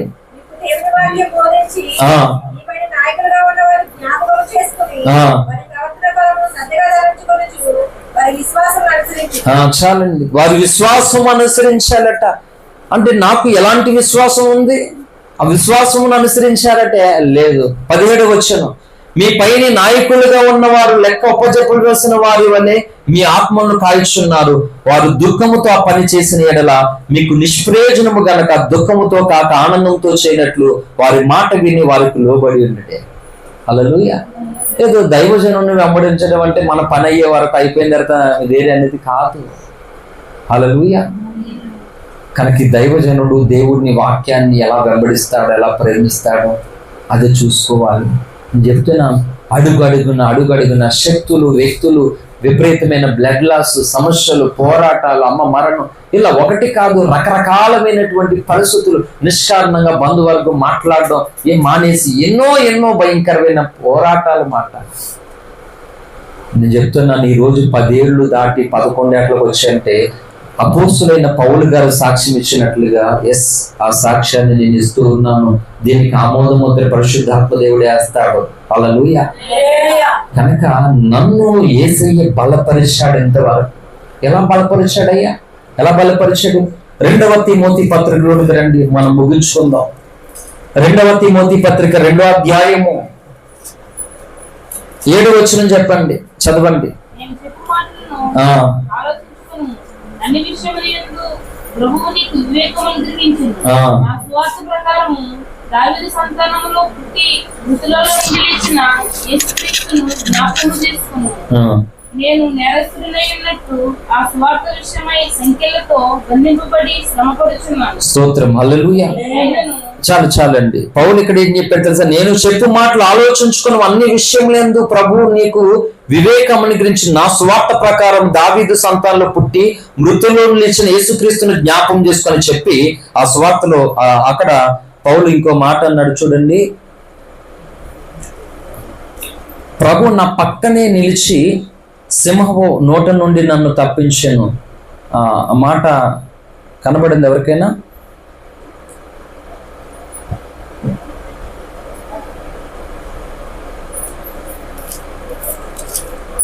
స్తోత్రం. పౌలు భక్తుడు అక్కడ ఏమంటాడంటే, ప్రభు నా పక్కనే నిలిచి సింహము నోట నుండి నన్ను తప్పించను అని వ్రాయబడి ఉన్నది. 3:11 అమ్మా.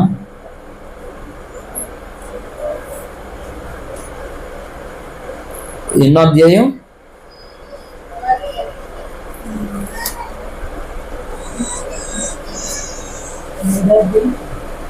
స్తోత్రం, హల్లెలూయా.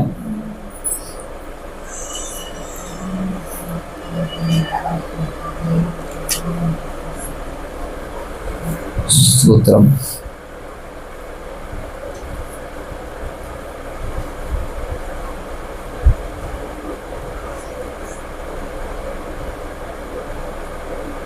ఇది వేరే. ఇది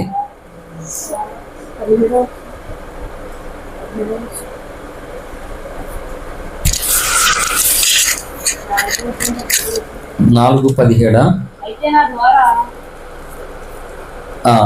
థ్యాంక్ యూ. 4:17 సారీ. అయితే నా ద్వారా స్వార్థ పూర్ణముగా ప్రకటింపబడు నిమిత్తమును అన్యజనులందరూ దాని విను నిమిత్తమును ప్రభువు నా ప్రక్క నిలిచి నన్ను బలపరచెను గనక నేను సింహము నోటు నుండి తప్పింపబడుతుని. ప్రభు ప్రతి దుష్కార్యము నుండి నన్ను తప్పించి తన పరలోక రాజ్యమునకు చేరినట్లు నన్ను రక్షించును. హల్లెలూయా. తండ్రి పౌలు ఏం చెప్పాడు? ప్రతి దుష్కార్యము నుండి అంట. అంతేకాదు, ఏమని? సింహపు నోటు నుండి తప్పించాడు. పౌలు ప్రయాణంలో సింహం ఎక్కడా లేదు. పౌలు చరిత్రలో సింహం ఎక్కడ తనకి తారసపడలా. దావీదు దగ్గర సింహం ఉంది, సంసోను దగ్గర సింహం ఉంది, కానీ పౌలు దగ్గర ఎక్కడ సింహం లేదు. ఎవరు వాళ్ళు అని అంటే, సింహం వంటి క్రూరత్వము కలిగినటువంటి మనుష్యులు వాళ్ళు. హల్లెలూయా. క్రూరత్వము కలిగి అంటే ఒక మృగ తత్వము కలిగినటువంటి వ్యక్తులు పౌలుని ఆటంకపరిచారు అట. హల్లెలూయా. కనుక పౌలుని నాశనం చేయాలని చూశారట. ఆ మూల భాషలో అన్నాడు చూడండి, నా ప్రక్క నిలిచి. మూల భాషలో ఏమనుంది? నా పక్షమున ఉండి. నేను చెప్తున్నాను, ఈరోజు చాలా మందికి అర్థం కావట్లే. వీడు చూస్తే చాలా బలహీనుడు, వీడు సంఘం చూస్తే చాలా చిన్నదే, అయినా ఎలా ముందుకు వెళ్తున్నాడు ఏంటి, ఎలా సాగుతున్నాడు, ఇన్ని వ్యతిరేకతలు, ఇన్ని పోరాటాలు, ఇన్ని నిందలు, ఇన్ని బాధలు, ఇన్ని కష్టాలు, ఇన్ని వ్యతిరేకతలు, ఒక రకంగా ఒక విషపు బాణాలు ప్రయోగిస్తున్నా కానీ ఎలా ఎలా ఎలా కొనసాగుతున్నాడు ముందుకి. కాకినాడ నుండి హైదరాబాద్కి మెడిసిన్స్కి వెళ్తే మా డాక్టర్ అమ్మ గారు ఇది ఎలా వచ్చిందో ఎంత దూరం ఆశ్చర్యపోయేది. ఇప్పుడు సేమ్ అదే విధంగా ఈనాటి క్రైస్తవ మూర్ఖులు కొందరు నేను చేస్తున్నటువంటి ఈ పనికి ఓర్వలేక ఏంటి, ఒక్కడు వెనకాల ఏమన్నా బ్యాక్గ్రౌండ్ ఏమన్నా ఉందా, అసలు ఏదైనా సీక్రెట్ జరుగుతుందా, నన్ను తెలుసుకోవడానికి అన్ని నిఘాలు ఉన్నాయి నా మీద. నేను చెప్తున్నాను, సంఘముగా ఏంటి పాస్టర్ గారు వాక్యం విని వెళ్ళిపోవడము కాదు. మీకు అర్థమవుతుందా? దైవజనుడికి దేవుడు అప్పగించినటువంటి ఈ పని చేయనివ్వకుండా శక్తులు, వ్యక్తులు అనేక రకాల దాడులు చేస్తాయి. ఈ రోజు నేను చెప్తున్నాను, ఇంతవరకు సంఘముగా ఎంత ప్రార్థన చేశారో మీకు తెలుసు. కానీ మాట చెప్తున్నాను, ఈ రోజు నుండి ఆ ప్రార్థన దైవజనుడి కొరకు అధికం కావాలి. ఎందుకో తెలుసా? మూలవాక్యం చదవండి, చెప్తా, త్వరగా చదవండి.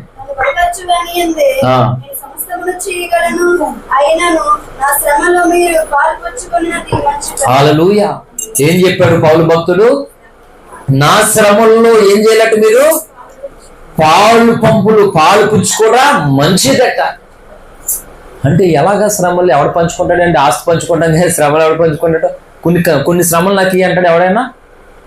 ఎవరికుండి వాళ్ళకున్నా మళ్ళీ ఇంకొకటి దైవజనుని వెంబడించినటువంటి నేను చెప్తున్నాను. దైవజనుడికి శ్రమ ఎందుకు వస్తుందంటే అండి, ఉన్నది తినేసి ఎవరి జోలికి వెళ్ళకుండా ఇంట్లో కూర్చుంటే ఎవరికి ఏమీ రాదు.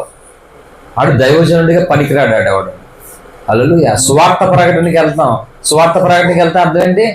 బోరుతాం అని పొట్లో పాముకి అండి. నా చిన్నప్పుడు ఒక ఇంట్లో పాము వచ్చిందని చెప్పేసి ఒకరు పిలిచాడు పాములోని. విచిత్రం చెప్పనా, పక్కింట్లో నుంచి పాము వచ్చింది. హల్లెలూయా. ఏం నవ్వరేంటండి, కష్టపడి ఫ్రీగా జోకేస్తే మేము గొలిసేమన్నా చేయనేమన్నా. పాములు పిలిపించుకున్నారు మా చిన్నప్పుడు. పాములు పట్టుకున్న వాడిని పిలిపించుకుని ఆ బోరు వదిలేవాడు. తెలుసా, చాలా మందికి తెలుసా? పిలిస్తే వాడు వచ్చాడు, బోరు అవుతున్నాడు అన్నమాట. బోరు అవుతుంటే వాళ్ళ ఇంట్లో పాము రాలే, పక్కింటి వాళ్ళు పాము వచ్చింది. ఆ పక్కింటి వాళ్ళు ఎవరు అనుకున్నాం? మధు వాళ్ళ పిన్ని. వాళ్ళ ఇంట్లోంచి వచ్చింది పాము. అక్కడ గొట్టుకడ కదా, ఇది తోటుకోళ్ళు. ఎలాగొచ్చింది తెలుసా? ఇవి లైట్ దగ్గర వేసేసింది మొత్తం. అప్పుడు చూశాను నేను అలా చిన్నప్పుడు టీవీలు సినిమాలు వేసేవారు. హల్లెలూయా. ఆ తర్వాత ఒక దెబ్బకు 2 పెట్టలు అడిగి. హల్లెలూయా. కాబట్టి మనం ఒక రక్షణ సువార్త చెప్తాం, ఒక సత్యం చెప్తాం, ఎంత పగెడతారు తెలుసా? ఒక వ్యక్తి నా ద్వారా రక్షణ పొందినందుకు మొత్తం వాళ్ళ కుటుంబం అంతా నా మీద పగబెట్టి ఒక దొంగోళ్ళ చేశారు కొన్ని సంవత్సరాలు నా మీద. నా ద్వారా రక్షణ పొందిన వాళ్ళు అంత సింపుల్గా అవ్వాలా, నా మీద పగ, కక్ష. అంటే ఇటు మనుషుల ప్రయత్నాలు, అటు శక్తులు, అన్ని ప్రయత్నాలను నేను చెప్తున్నాను. చాలా మంది కన్నీరు కాచి బాధపడి జాలి పడితే నా కొరకు కన్నీరు కాల్సిన బాధపడుతున్నారని చాలా నమ్మాను. కానీ అవి నిజమైన కన్నీళ్ళు కాదని నేను తెలుసుకోవడానికి ఎంతో సమయం పట్ల. ఎందుకంటే నిజం చెప్తున్నాను, గుర్తుపెట్టుకోండి. ఒక వ్యక్తి కొరకు యథార్థంగా, నిజాయితీగా, న్యాయంగా కన్నీరు కాదిస్తే ఆ వ్యక్తి చెడిపోవాలి, నాశనం అవ్వాలని ఎవ్వరూ కోరుకోరు. కానీ ఆ జీవితంలో కోరుకున్నారు. వాళ్ళని ఈ కన్నీళ్ళు ఏమనాలి? నిజం చెప్పండి యథార్థంగా. ఈరోజు నేను చేస్తున్న సేవ కొరకు ఎంతో మంది ఆశ్చర్యపడి నన్ను ఇంటర్వ్యూ చేశారు. ఎంతో మంది చదువుకున్నటువంటి ఎంప్లాయీస్ కూడా. అంటే ఎన్నో ఆరోగ్య సమస్యలు ఉన్నాయి భక్తుల జీవితాల చరిత్రలో. కానీ నీ వంటి ఆరోగ్య సమస్య ఏ భక్తుల జీవితంలోనూ నేను చూడలేదు. హెల్త్ ఇష్యూలు ఉన్నాయి. మెడికల్ వేళ ఇలాంటి స్థితి కలగడానికి అవకాశం లేదు. ఆలోచన విధానం శూన్యమైపోతుంది.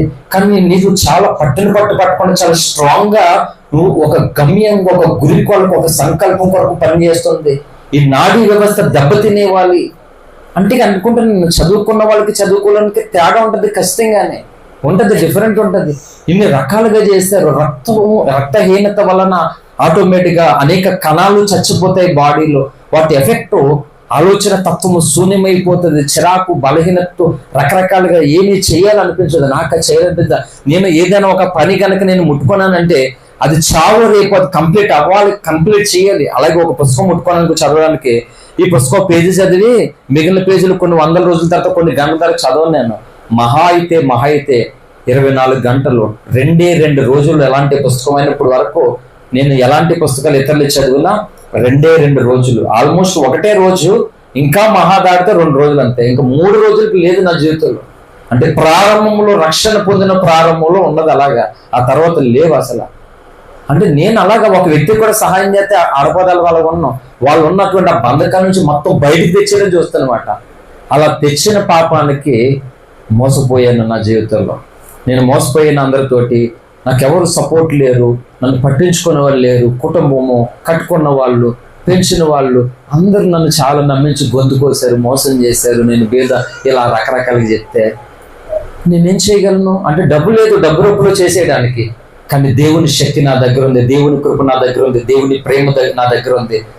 ఆ శక్తి పేతురు యోహానులు ఇచ్చినట్లుగా నా దగ్గర ఉన్నది ఇస్తాను అని. ఎన్ని నిందలు ఇతరులు నన్ను ఏమనుకుంటారు, ఏం పట్టించుకోను, నేను అస్సలు పట్టించుకోను. వస్తాయని తెలుసు, రానేని మూర్ఖుని కాదు, వస్తాయని తెలుసు ఖచ్చితంగా. హల్లెలూయా. కానీ నన్ను తెగించి రిస్క్లు చేసి తీసుకుని వచ్చి మునిగిపోతున్న వాళ్ళని తీసుకొచ్చి ఒడ్డున నేను పెడితే ఏంటి కృతజ్ఞత ఉండాలా లేకపోతే కక్ష పెట్టాలా? ఇది నా జీవితం. అందుకని ఈ 10 ఏళ్లలో అడుగడుగున ఓ పక్క శరీరము క్షీణిస్తూ, అనారోగ్యంతో, అప్పుల సమస్య, రకరకాల సమస్యలు నేను పడుతూ ఉంటే సేవ మాత్రం కుంటిపడేలాగా నేను చేయలే. హల్లెలూయా. నేను చెప్తున్నాను ఇంకొకటి, దేవుడు నన్ను ఎలా పక్కన నుండి బలపరిచాడో. ఈ రోజు క్రైస్తవులకి ఏదైనా ఒక శ్రమ కలిగితే, ఇది అందరికీ చాలా ఎంకరేజ్ ఆఫ్ ద వర్డ్. ఏదైనా సమస్య, ఏదైనా ఇబ్బంది, బాధ కలిగితే ఆ తర్వాత స్టెప్ చాలా మంది ఏం చేయాలి తెలుసా? దేవుడికి కొంచెం దూరం అయిపోవడం, ప్రార్థనలకు దూరం అవడం, ఆత్మీయంగాను శరీరంగాను నష్టాలు పాలైపోయి బలహీనం అవడం. కానీ నాకు ఇలాంటి అవమానాలు, నిందలు, కష్టాల బాధలు ఏం తెలుసా? చావో రేవో ఆయన పాదాల దగ్గర ఆయన గడుపుతా. ఇంకా పని, నా అవమానాలు, నిందలు, ఆ పని పెరగాలి కానీ తరగడానికి నేను అస్సలు ఒప్పుకోను అసలు నేను. హల్లెలూయా. అందుకే చెప్తున్నాను, అపోస్తులైన పౌలుని దేవుడు బలపరచడానికి పౌలు అంత కమిట్మెంట్ తో ఉన్నాడు దేవునికి. హల్లెలూయా. మరి రోజు దేవుని సమాజం అలాగ అప్పగించుకుంటే, ఇంకా చెప్తున్నాను, ఇందాక సేవకులు చెప్పినట్లుగా అక్కడ నిజమే వాళ్ళు ఆఫర్స్ వచ్చాయి. నాకు నువ్వు వెంబడిస్తున్న నాయకుడిని వదిలేస్తే ఈ మధ్యకాలంలో కూడా ఆఫర్స్ వచ్చాయి. మంచి సాక్ష్యం ఉంది, నీ సాక్ష్యాన్ని సరిగ్గా నీకు సంబంధించిన వాళ్ళు ఉపయోగించుకోవట్లేదు. నీ సాక్ష్యంతో అలా వచ్చావంటే బోర్డు ఎవిడెన్స్ నీ దగ్గర ఉన్నాయి. మనీకి మనీ సేవలో మొత్తం నువ్వు ఇంటర్నేషనల్ గా ఎన్ని రకాలుగా నువ్వు వాడబడతావు. డబ్బుకి కక్కుర్తిపడిపోయి పెంపకంలోనే పెరగలే. హల్లెలూయా. పెరగలే. డబ్బుకి కక్కుర్తిపడి పెంపలు పెడితే ఈ బీద సేవ ఎందుకుంటది? రోజు బెంజ్ కార్లో తిరిగేవాడిని రోజు నేను. హల్లెలూయా. ఎన్నో మా దగ్గరకు వచ్చేస్తే ఎలా ఉంటుందా? ఎందుకు ఇప్పుడు కూడా ఎవరో ఒకరి దగ్గర బానిసడిగా బ్రతికేస్తే చాలు. నా భార్య, నేను, నా పిల్లలు పోషించబడిపోతాం. బానిసగా ఎవరొకరి దగ్గర ఉండిపోతాయి రోజు. ఏని చెప్తున్నాను, ఎవరికో బానిసగా బ్రతికితే బదులు ఉపవాసాలతో బేద లాజరుగా దేవుని వైపు చూస్తే లాజర్ని దేవుడు పోషించలేదా? హల్లెలూయా. నన్ను పోషిస్తాడు ఆయన. అందుకని నా జీవితాన్ని, వ్యక్తిత్వాన్ని ఎవరికో బానిసగా తాకట్టు పెట్టడం ఇంపార్టెంట్. అందుకే సింహము నోటు నుండి అటువంటి క్రూరతో నువ్వు వినలేదనుకో, నా మాటలో పడలేదనుకో, ఇగో నీ మీద ఈ బుర్ర జల్లుతాం, ఈ నిందలు చేస్తాం, నమ్మించేస్తాం. ఎవరు చెప్తే నమ్మేస్తారో వాళ్ళందరితో చెప్పేస్తాం అని అన్ని రకాలుగా డైరెక్ట్ గా చెప్పి మరి నాకు అంటే అన్ని పబ్లిక్ గా నాతో డైరెక్ట్ గా మాట్లాడి మరి జరిగినాయి నాతో సంభాషణలు. 10 ఏళ్ళు చెప్తున్నాను, ఒకరి తర్వాత ఒకరు నేనున్నాను. సినిమాలో హీరో ఒకరిని తన్నితాడు, ఆతులకి వెళ్ళి పడిపోతాడు. ఇంకొకటి ఎలాగొచ్చేస్తే వెళ్దా నేను తన్నితాడు, మళ్ళీ ఇంకొకటి వచ్చేస్తాడు. కొట్టే కొలదికి ఒక్కొక్కడు వస్తూనే ఉంటారు.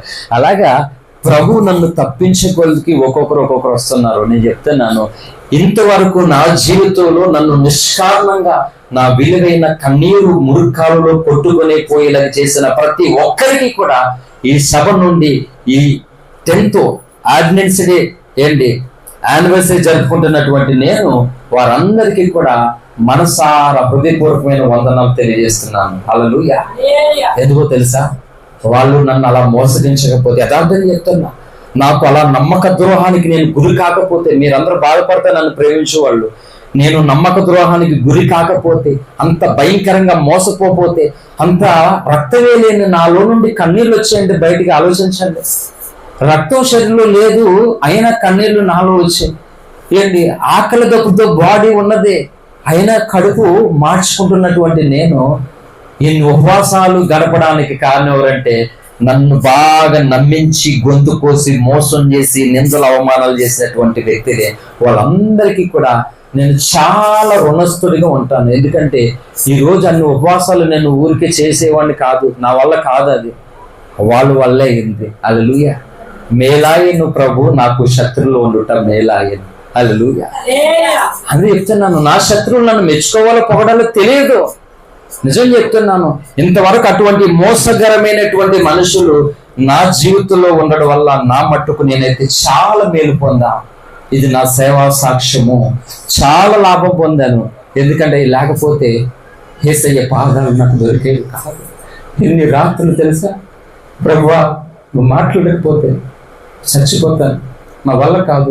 నీళ్లు పక్కన ఉన్నా సరే మండోడిని, 4 గడిపోవడానికి ఇష్టపడేవాడిని కాదు రాత్రులు. అందుకే అన్నాను, యాకోబు యొబ్బేకు దగ్గర 1 రాత్రి గడిపాడు, కానీ జోసెఫ్ మాత్రం 100 రాత్రులు గడిపాడని ఎన్నోసార్లు చెప్పాను నేను. ఊరికే చెప్పలేదండి. అందరూ పడుకుంటుంటే దుప్పటి ముసుకేసుకుని లేచి లైట్ వేసుకోకుండా దేవుని సన్నిధిలో అలా మూలిగి అలా తెల్లవారి అప్పుడు పడుకునేవాడిని మాట. చెప్తున్నా, నేను ప్రార్థనలో ఉంటుండే కానీ బాడీ అంతా హీట్ వచ్చేసి, చలి జ్వరం వచ్చేసి, వణుకు వచ్చేసి హాస్పిటల్ పాలైపోయిన పరిస్థితులు కూడా ఉన్నాయి. అంత మోసపోయాను నేను. ఎందుకంటే ఒకటే, ఇంకొకరికి బానిసగా బ్రతుకుతాయి. ఒకరు అన్నారు నన్ను, నువ్వు నేను చెప్పినట్లుగా అంటే నీకు రూపాయి లోటు లేకుండా చేస్తా. ఏంటంట? రూపాయి లోటు లేకుండా చేస్తాను నేను చెప్పినట్లుగా ఉంటే. బాగుంది కదా ఆఫరు? మీకు అటువంటి ఆఫర్ ఉంటే ఏం చేస్తారు చెప్పండి యథార్థంగా.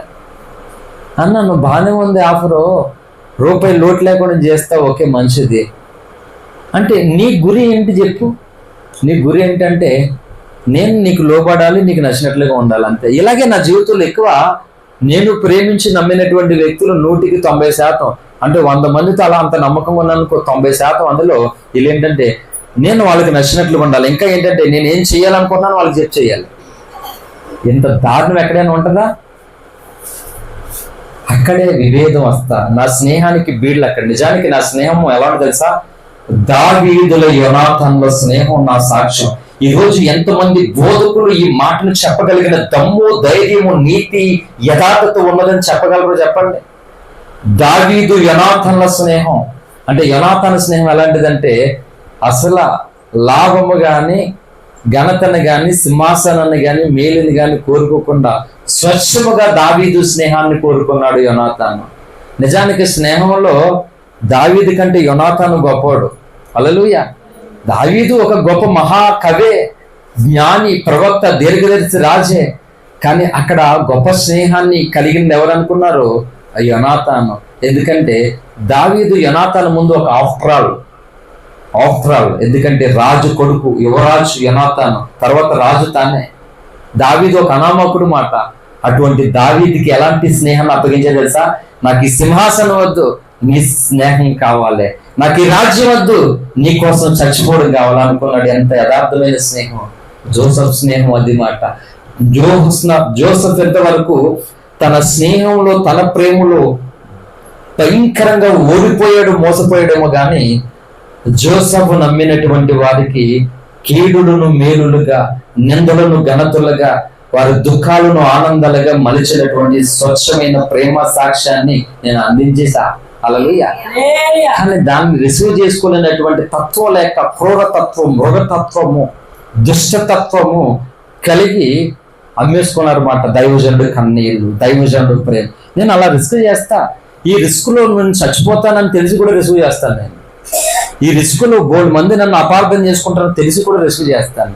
నేను చెప్తున్నాను, ఈ భూమి మీద నేను చేసినటువంటి బాప్తిజమాలు ఇవ్వడానికి, రక్షణలో నడిపించడానికి, సత్యంలో నడిపించడానికి, సత్యంలో ఉన్న వారిని దేవుని ఎదుట ఒక యోగ్యకరమైన వ్యక్తులుగా చేయడానికి నేను చేసినటువంటి ఒక్కొక్క రిస్క్ నేను అయిపోయిన నవ్వుల పాలకి నాకు దేవుని రాజ్యంలో ఒక శ్రేష్ఠ బహుమానం నా కొరకు ఉన్నది.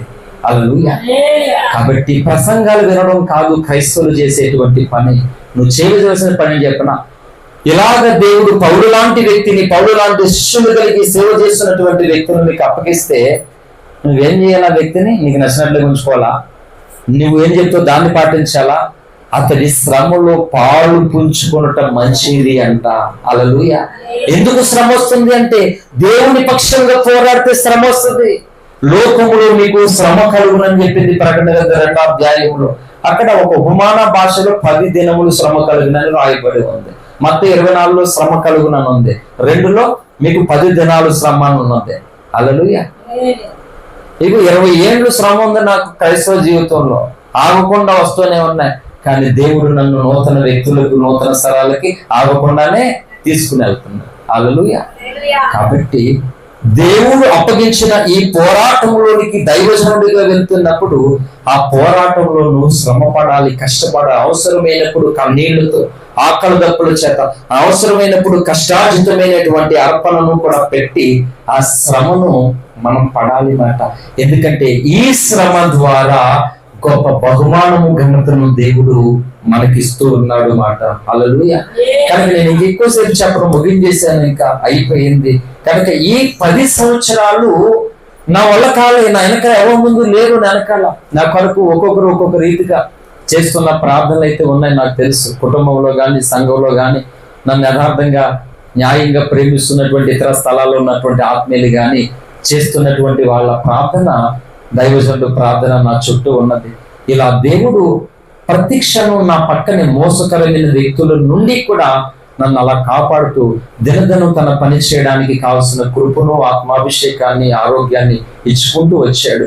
కనుక భయంకరమైనటువంటి స్థితిగతులలో పక్కా పేషెంట్ కదా, ఈ టెన్షన్లో రక్తం భయంకరంగా పోయేది, సమస్య వెళ్ళిపోయి నిల్చోడానికి అవకాశం ఉండేది కాదు, కాళ్ళు విపరీతంగా లాగుతుండే. ఇప్పుడు గంట సేపు కాళ్ళు నొక్కవా మళ్ళీ నొక్కలేనట్టే ఉండేది. అటువంటి దేహముతో ఇతర రాష్ట్రాలు, 2 రాష్ట్రాలు విరివిగా తిరిగి గంటల తరబడి మాట్లాడి, వ్యక్తిగతంగా ఫోన్లో డౌట్ క్లారిఫై చేసి, స్వార్థ రక్షణ కోసం తరఫీదిచ్చి ఎన్ని ప్రయత్నాలు చేశాను. ఇన్ని భయంకరమైన పోరాటాలలో ఎప్పుడో నేను చచ్చిపోదును. ఎందుకు అంటే దేవుడు బలపరచకపోతే. ఎందుకు బ్రతికానంటే దేవుడు బలపరచడం వల్ల. ఇప్పుడు నా మీద పడి ఏడుస్తున్న వారు దేవుడి మీద ఏడిస్తే వాళ్ళకి మేలు కలుగుతుంది. నా మీద పడి ఏడ్చేయగలిగి ఇవి ఇంతకాలం ఏడ్చారు ఎంత ఎదిగా. హల్లెలూయా. ఇంతకాలం మోసం చేశారు అయినా ఎంత ఎదిగాను. కాబట్టి నా కోసం ఇంకా ఏడవాలనుకున్న వాళ్ళు ఏడండి, ఇంకా నా కోసం బుర్ర జల్లాలనుకున్న వాళ్ళు జరగండి. ఎందుకంటే నేను అభిషేకం పొందినప్పుడు నా దైవజనుడు ఏమని వాక్యం చెప్పాడో తెలుసా? మనం మండాలంటే చెత్త కావాలని వాక్యం చెప్పాడు 10 సంవత్సరాల క్రితం వాక్యం. హల్లెలూయా. నేను అభిషేకం పొందేటప్పుడు చెప్పిన వాక్యం హై స్కూల్ గ్రౌండ్ లో మండు టెండర్లో, అమ్మా నాతో నీకేమి పని అనేటువంటి యోహాను సువార్తలోంచి మాట తీసుకొని వచ్చి, మనం అన్నం ఉడకాలంటే ఏం కావాలి? మంట కావాలి అన్నం ఉడకాలంటే, అవునా కదా?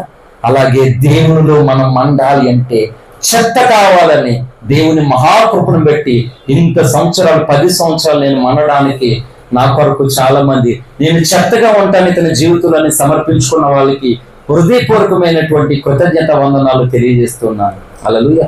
కొంత చిత్రం చెప్పనా, నేను ఇలా ఇన్సర్ట్ చేసుకుని ఉండడం కూడా కొంతమందికి ఇష్టపడదు. అదేం పోయే కాలం అర్థం కాదు. హల్లెలూయా. నేను ఎవరిలాగా డైలాగులు చెప్పలేదు, అక్కడక్కడ ఎవరిలాగా ప్రార్థన చేయలే, ఎవరిలాగా పాటలు పాడలే. దేవుడు నాకు ఇచ్చిన కంఠముతో ఆయనను గణపరచాలని పూనుకుని మాట్లాడుతున్నాను. కంచు గడగడలాడే కంచు, ఆ కొంచెం ఎందుకు ఇలా కొడుతుంది, ఏదో రాగం వచ్చింది అంతే, రాశాను 85 పాటలు. హల్లెలూయా. ఎంతో మంది మోసం చేస్తే కానీ రావు ఆ పాటలు. హల్లెలూయా. కాబట్టి ఇంకా నాకు చెత్త చాలా అవసరం. కాబట్టి మీరు అలాగే కొనసాగాలని మనసారా హృదయపూర్వకంగా నేను చాలా చాలా కోరుకుంటున్నాను. ఈరోజు చాలా మంట ఎట్టేసాం, మా గ్యాస్ అయిపోయేలాగా ఉంది. హల్లెలూయా. ఎందుకంటే ఉన్నదంతా ఎట్టేసామాట అలా. కాబట్టి 10 సంవత్సరాలు చాలా నాకు మొత్తం అన్ని రకాలుగా అలసిపోయింది. ఇప్పుడు చిన్నపిల్ల కదా, ఇంకా అలసిపోతున్నాను. కాబట్టి ఇంకా నాకు చెత్త కావాలి. దయచేసి ఎవరైనా ముందుకు వచ్చి నాకు సహాయం చేయండి.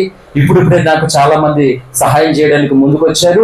కాబట్టి ఇంకా నేను మనడానికి, నాకు చెత్తగా ఉండడానికి నాకు ఉపయోగపడవలసిందిగా మనసారా 9030191518 ఫోన్ నంబర్కి చెత్త పంపించవలసిందిగా మనస్ఫూర్తిగా నేను కోరుకుంటున్నాను. నాకు తెలిసి జనములు ఏ బోధకుడు కూడా ఇలాంటి ప్రసంగం ఎక్కడ ఎప్పుడు కూడా చేయలేదు, చేసి ఉండడు కూడా. హల్లెలూయా.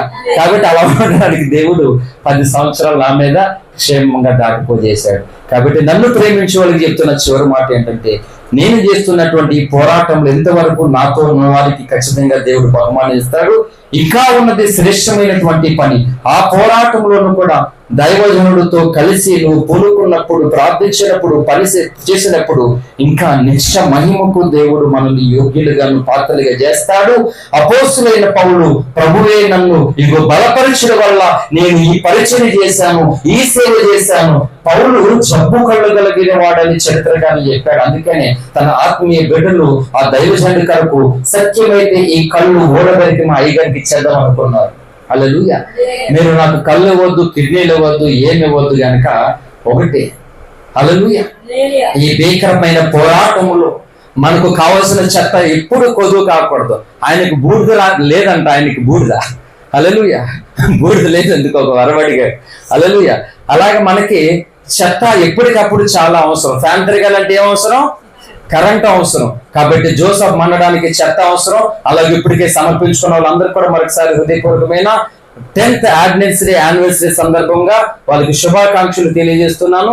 ప్రేమించే మిత్రులకి ఈ చెత్త మీద నేను అధికంగా మండులాగునా, ఆ మంటుతో నిన్ను మండించులాగనా యోహాను ఒక జ్వాలగా మండుచున్న దీపము గలగైతే మారాడో, అలా నేను నువ్వు ఇంకా లోకంలో అనేకలు మార్చడానికి కలిసి పనికి పూనుకుందాం. కనుక నన్ను బలపరచు వాని యందే సమస్తాన్ని, ఈ 10 సంవత్సరాల సేవను నేను ఎవరి వల్ల చేశానంటే నన్ను బలపరచిన ప్రభువును చేశాను.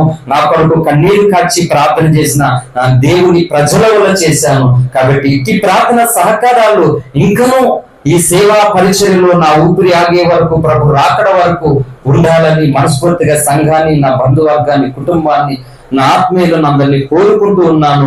ఇట్టి కృప పరిశుద్ధాత్మ దేవుడు మనందరికీ లైవ్ లో వీక్షిస్తున్న వారికి అనుగ్రహించి తన మహిమ కొరకు మనల్ని ఉన్నతమైన ఆత్మాభిషేకంతో వాడుకొనును గాక.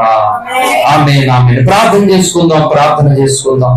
అందరూ ఒక చిన్న సమర్పణ తీర్మానంతో ఈ కూడుకును మనం ఆశీర్వాద ప్రార్థన